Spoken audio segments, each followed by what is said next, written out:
I'm speaking to you really as co-chair of the Disabled NHS Directors Network. The network was formed a year ago. We've now got 44 members, including 4 trust chairs, 33 non-execs and 7 execs. We have a good spread of gender and ethnicity and have members with a wide range of disabilities and impairments: autism, long-term conditions, hearing, mental health, mobility and visual.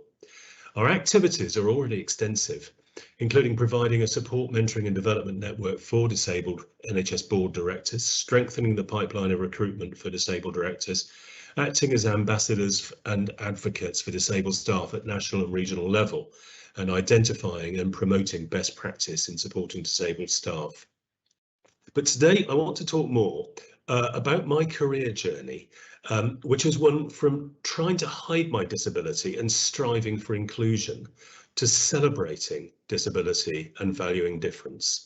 I want to talk about whether disability can make you a better NHS leader. My tale is mine alone, no one else's, and it's about a mobility disability of someone disabled from infancy. Every disabled person is different and has a different story to tell. Nevertheless, my tale may shed some light on the most shocking statistic about disability in the NHS, as revealed in the recent WDES report. The huge polarity between the 18.7% of NHS staff who are willing to identify anonymously as disabled in the National Staff Survey, and the mere 3.5% who are willing to put their name to the label on ESR. But first, my career. I did a PhD in Russian economic history and joined the NHS as a national management trainee at Guy's Hospital in 1984. I was the youngest board member of Guy's and Lewisham NHS Trust, the flagship of the 1991 NHS reforms. And I've now worked at board level for 33 years, including 22 years as a CEO and 6 years as a management consultant advising boards. As a CEO, I've led 6 trusts, including major teaching hospitals in London and the Midlands, a mental health trust and 3 provincial DGHs. What about my disability? I was born in Venezuela and caught polio at 5 months old. The polio devastated my leg muscles, and in spite of a dozen major operations as a child, I've never been able to walk more than a few yards without either crutches or a caliper. And for the last 25 years, my mobility has deteriorated gradually due to post-polio syndrome. So now I can't even stand, let alone walk, without both caliper and crutches. Often people look at me and just see disability, but actually there's more to me than that. As James has said, I'm married. I have a lovely horse riding wife who's a clinical psychologist and keeps me grounded.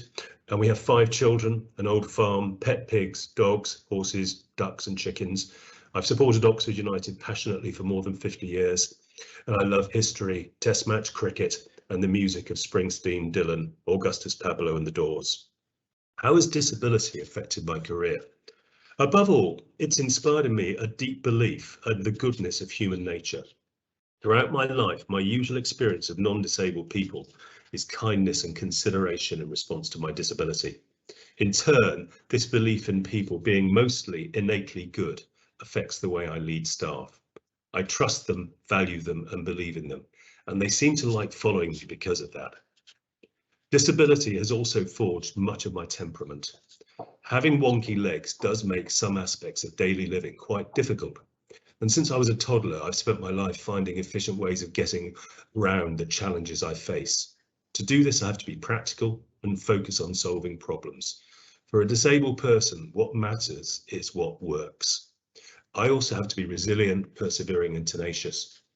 Getting things done can take me longer than a non-disabled person and can sometimes be very tricky. For example, I fall over often and probably have done, no exaggeration, tens of thousands of times in my life.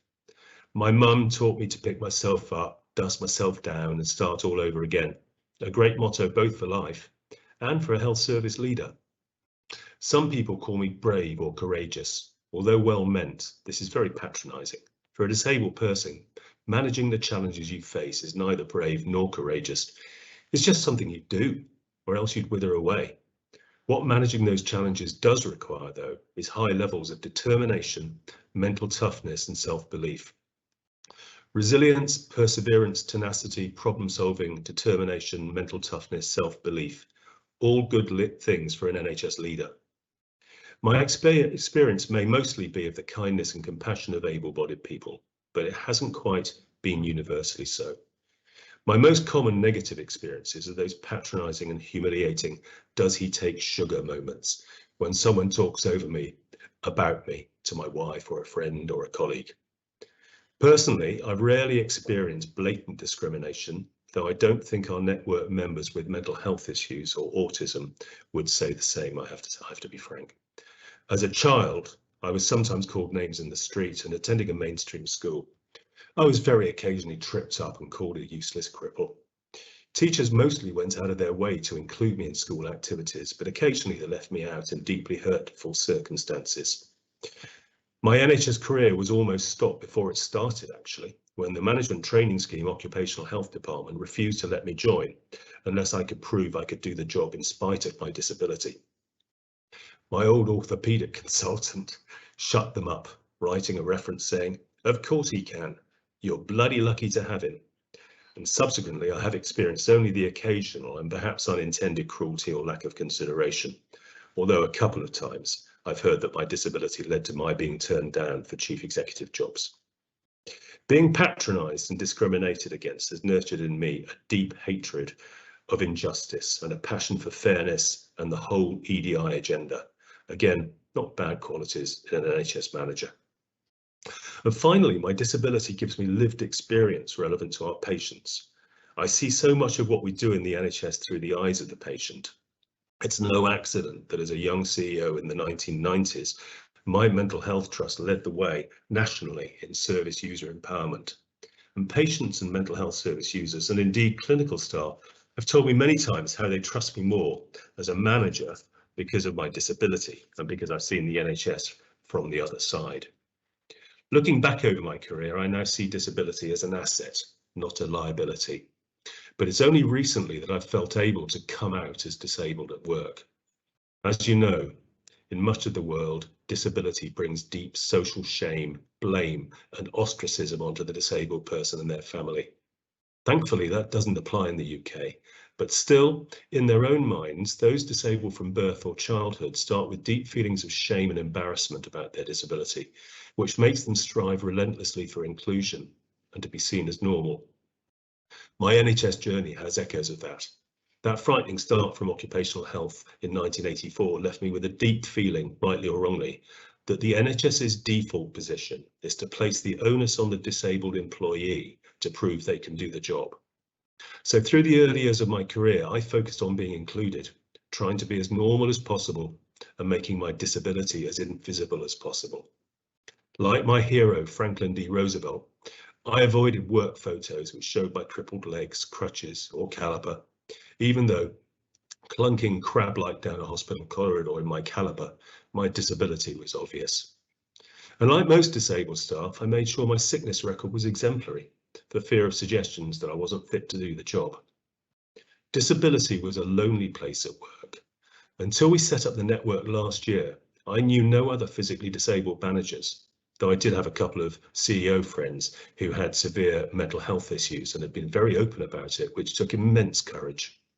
However, as I've got older, I've got bolder and prouder about my disability at work. Bolder and prouder because I'm more senior and have achieved a few things.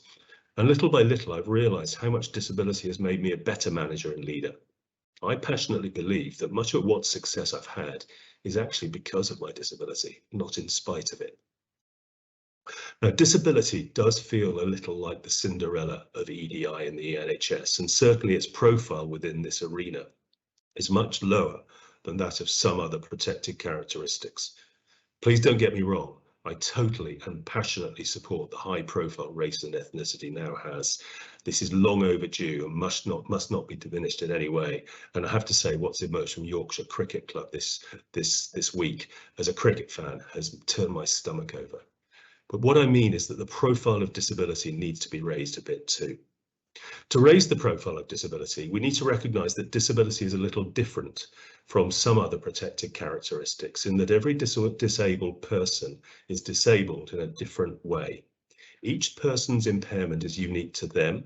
What each disabled person can or cannot do differs.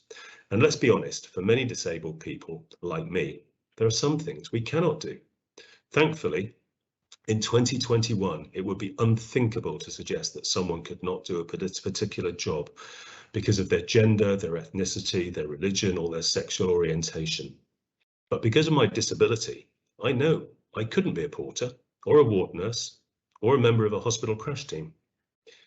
So as a first step, my suggestion is that the NHS commits to building on the work done by our excellent WDES team to develop an NHS disability strategy for both patients and staff.